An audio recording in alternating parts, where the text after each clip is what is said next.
দেখো আমি পাশের রেস্টুরেন্টে সেই ফেমাস প্যানকেক কিনেছি, এসো সবাই মিলে একসাথে খাই। আরে বাহ রিয়া, এটা তো খুব সুস্বাদু। মাহি, এটা তো তোমার ফেভারিট তাই না? এসো তুমিও এক চামচ নাও। আরে না না, এমনিতেও আমি এটা কিনতে যাচ্ছি, এখানে অল্পই আছে, তোমরাই খেয়ে নাও। মাহি, তোমার যদি এটা লাগতো তবে আমাকে বলতে পারতে, আমি তোমার জন্য আলাদা করে নিয়ে আসতাম। আরে না না, আমি তোমাকে বিরক্ত করতে চাইনি। মেয়েটা কত আদিক্ষেতা করে। হ্যাঁ, সবসময় দূরে দূরে থাকে। রিয়া, আমি কি আরেক কামড় নিতে পারি? আরে হ্যাঁ, কেন নয়, সবাই একসাথে খাই। আরে মাহি দাঁড়াও, এতগুলো জিনিস একা নিয়ে যাচ্ছ, দাও আমি হেল্প করে দিই। আরে না, আমি পারবো, তুমি যাও। মাহি, তুমি এতগুলো ব্যাগ কিভাবে বইবে? রিয়া, তুমি টেনশন করো না, এটা আমার অভ্যাস, আমি ম্যানেজ করে নেব। আরে মিতালি দাঁড়াও, দাও আমি তোমাকে হেল্প করছি। থ্যাংক ইউ ইয়ার। ইয়ার, এই বেচারির কাছে কতগুলো ব্যাগ। অথচ ওর বন্ধুরা দাঁড়িয়ে দাঁড়িয়ে দেখছে। আচ্ছা মাহি, আমি তাহলে চললাম। হ্যাঁ ওকে।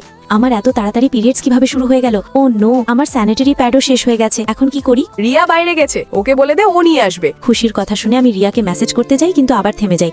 আরে না, ও বন্ধুদের সাথে আছে, অকারণে ডিস্টার্ব হবে। মাহি, তোমার এটাই সমস্যা, এত দূরত্ব বজায় রাখলে বন্ধুত্ব কখনো গভীর হবে না। আরে রিয়া, তুমি কি হয়েছে তোমার? মাহি, তুমি কি আমাকে সত্যি বন্ধু মনে করো? হ্যাঁ অবশ্যই। তাহলে সাহায্য চাও না কেন? বন্ধুত্বে একে অপরের কাজে আসাই তো বন্ধুত্বকে আরো গভীর করে তোলে, কিন্তু তুমি সবসময় আমাকে দূরে সরিয়ে দাও। রিয়ার কথা শুনে আমার উপলব্ধি হলো যে আমি ভুল ছিলাম।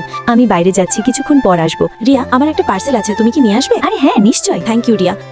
রিয়া, আমার ডিটারজেন্ট শেষ হয়ে গেছে, নিয়ে আসবে? হ্যাঁ কেন নয়। রিয়া, আমার টিস্যু পেপার শেষ হয়ে গেছে, ওটাও নিয়ে এসো। হ্যাঁ অবশ্যই। আমি রিয়াকে বেশি বিরক্ত করছি না তো? ও আমার ব্যাপারে কি ভাববে?